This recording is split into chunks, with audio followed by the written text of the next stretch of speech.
Wimbledon final, Olympic gold, and now the US Open title. Andy Murray is a promo machine for tennis at the moment, isn't he? So how does tennis here cash in on the first British man to win a major tournament for 76 years since, for instance, Fred Perry also won the US Open? Well, Robby Sukhdeo has campaigned to improve tennis facilities in North London, including the Albert Road Rec in Haringey. He's also been invited out to the Australian Open to speak at the coaches' convention there on development. He's on the line now. Evening, Robby. Hi. This is a great boost, isn't it, really, for tennis over the summer? You know, Andy Murray, it's quite an individual sport, but it's grown and grown and grown. You know, his emotional outpouring at Wimbledon, the success on that wonderful Golden Sunday in the Olympic Games, and then the drama of what happened 2 nights ago. I mean, this really has given tennis a heck of a boost. It has, yeah. It is amazing what he's done and how he's done it, and the person that he's beaten in the final. You know, I think the fact that he beat Djokovic, who just outlasts everyone, and that's what's amazing.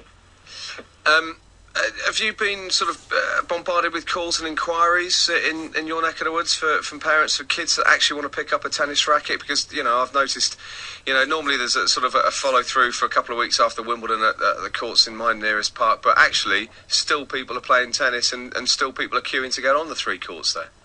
Yeah, there is, and I think we're still waiting to notice that, because on the back of the Olympics and all this sport in London that's got on this summer, schools just going back. I think we'll see. I think that the fact that Murray wins can only be good for tennis, because it's, you know, kids want to copy, you know, people like Murray, especially winners. Yeah. Absolutely. Listen, Robby, stay with us, because Paul Jessop's with us as well, the Chief Executive of Tennis for Free, which campaigns to increase access to free tennis facilities. I believe Jenny Murray is one of the patrons as well. And evening to you, Paul. Tony Hawks was with us last week as well. I had a conversation with Tony in regards to this and just accessibility to facilities. That's the important factor, isn't it? Just you know, to get out there, not be blocked off by having a book or courts, or having to, you know, pay or go through fees or be members of clubs. That, you know, that's what gets more and more people playing.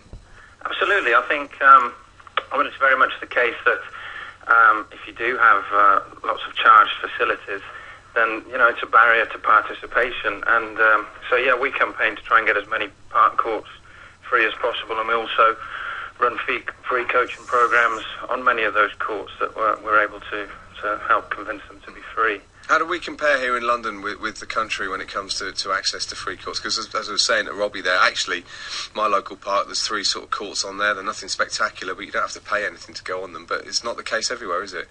No, I think the majority of London places, park courts, unfortunately, are a charge for them, which generally isn't the case in the rest of the country. I think there's about 1/3 of courts throughout Britain that don't have a charge. This is public park courts, and you know, in those places, I think it's a case that, you know, the park rangers generally, you know, don't take enough money from those courts to be able to actually, you know, have that facility in the first place. So the council tend to make them free, and then obviously, you know, the plus side of that is that that people can just walk on and play, and then, as I say, there's no barriers at all. But on the flip side, obviously, the stuff that Robby's doing is obviously providing good tennis services on those courts, and so that, you know, you can create interest via, you know, managed facilities as well. And Robby, you know, as Paul was saying, you then provide a service on those courts, and you can encourage, you know, the development of tennis, and it has a knock-on effect. Sport has a knock-on effect. I think people have realised more and more that sport can do good for the wider community, for the wider society, can't it? I mean, you know, crime, antisocial behaviour can be improved in areas by people partaking in sport. What we've created in Albert Road and in Haringey was that we wanted to make what we've done, we've made a hub, a community hub, and the cafe, the fact that people can access tennis courts. One of the things with the courts that we have here, we've made them relatively cheap. We charge £5 an hour. If there's no one waiting, we let people play on. We let kids play free. We give racket balls and water, to the kids. Everyone can access rackets, and the place is managed. When we were here first, there were people who were hogging the course, especially during Wimbledon, for 5 or 6 hours. And a lot of people don't mind playing because it's managed, and it's also adds to security. Yeah. And the money that we make goes back into tennis. We employ lots of kids, bring them on as coaches. We let the schools play free. So it's that sort of that hub, and it's the fact that people come in to the cafe, and that's how we make our money. But like tonight, we had a session. We've had 48 people turn up tonight for free tennis, which has been sponsored by the Pavilion, and for free sport in London. And we were coaching on tennis for free when I started my business, and the free tennis is vital to getting people into the sport.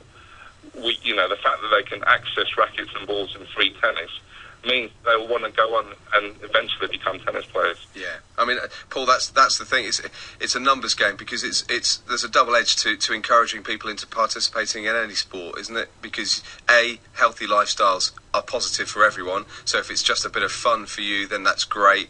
But also, the more people that you get playing, the more or the increased likelihood that there'll be future Andy Murrays out there. Absolutely. I do think, though, that there certainly needs to be access to, as I say, free public park courts within the vicinity of a hub like Robby's. And the reason I say that is because if you're, for example, if somebody listens to the show tonight and thinks, I'd like to pick up a racket and have a go, not done that before, but haven't got much money. So they go along and they hear, obviously, Albert Road Rec, they go along and they pay £4 or £5, whatever that cost is, and they think, yeah, I love this is great. But to improve, they want to keep going back. So obviously they're paying £4 and £5 again, and probably 10 hours worth of practice down the line. It's cost them £40, £50.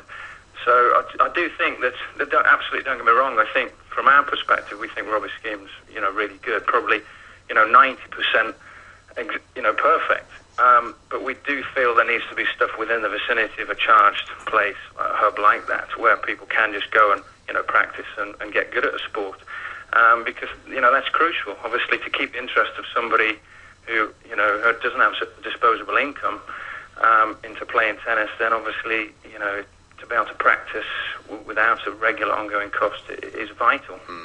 Robby, finally, how do people sort of get involved and take advantage of your scheme? I think what Paul's saying is he's right as well, and the fact that the LTA made a £300 investment, and what we're doing is we're protecting our investment. We're making sure that the facilities run and managed well, and very affordable. Yeah. And the fact that so many kids come and play, that's what's amazing. It's in this safe environment where they can access all the things they need to play tennis, and we are making tennis players here, and I really don't think people mind paying, but I think what Paul's saying, the fact that there are other places that are free is really important in order to increase the numbers. Absolutely, it's a balance of the two. Well, yeah. Robby, thanks for joining us. Paul as well, thank you, and more power to your elbow as well. And I think it's a combination, isn't it? Get people out there, and people will initially pick up, and then what you need is that pathway to progress. Paul and Robby, thanks so much for your time this evening. Guy Swindle's at the